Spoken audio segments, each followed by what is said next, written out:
Sometimes there's no one else who loves me like you used to. Sometimes we're not ourselves. There's no one I can turn to.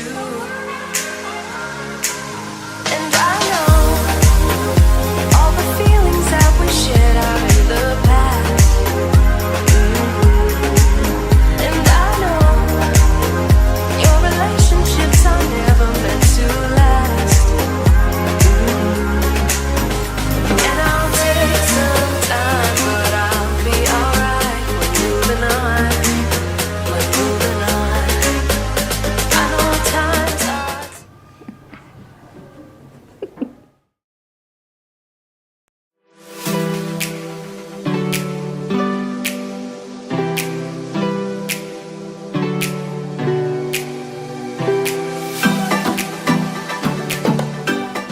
Hi everyone, and welcome to our live session today.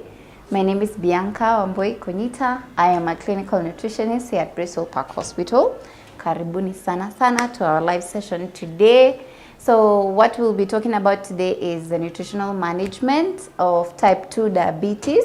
We know well enough that there are very many types of lifestyle diseases that we need to talk about, that we need to create awareness of. And today we will talk about the most common one, which is type 2 diabetes.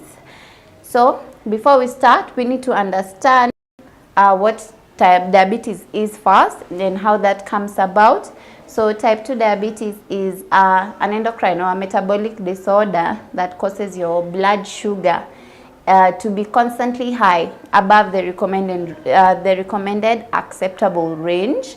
And the reason your blood sugar usually is high all the time, it could be because of something that we call insulin resistance. So you might wonder what this insulin resistance is and how it comes about. So I'll paint a picture for you.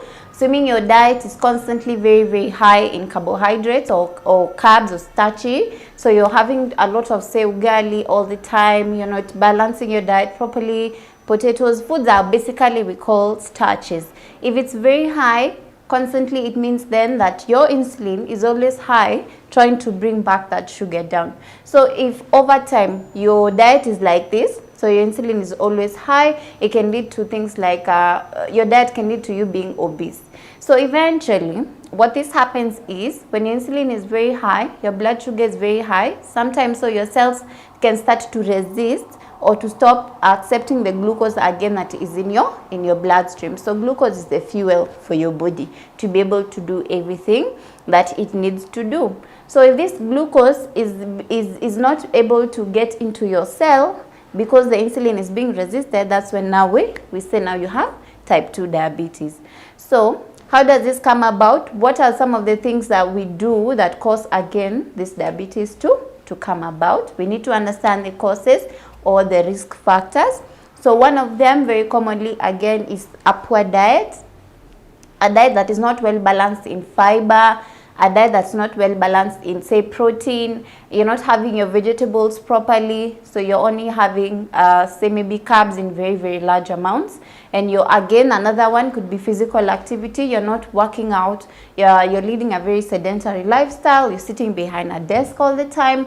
Moment umetoka hapa, you've gone, you're sitting down in, say, in your car, you drive home into your house, not very far away, you don't take the stairs, you don't walk, you're not in a gym. So then that exposes you to being obese, which is again our third risk factor. Being overweight or being obese also predisposes you to type 2 diabetes. Another one could be a family history of diabetes, being genetically predisposed to type 2 diabetes, especially if your close relatives have had it. That is especially your mother or your father or even your aunties. That puts you at risk of type 2 diabetes.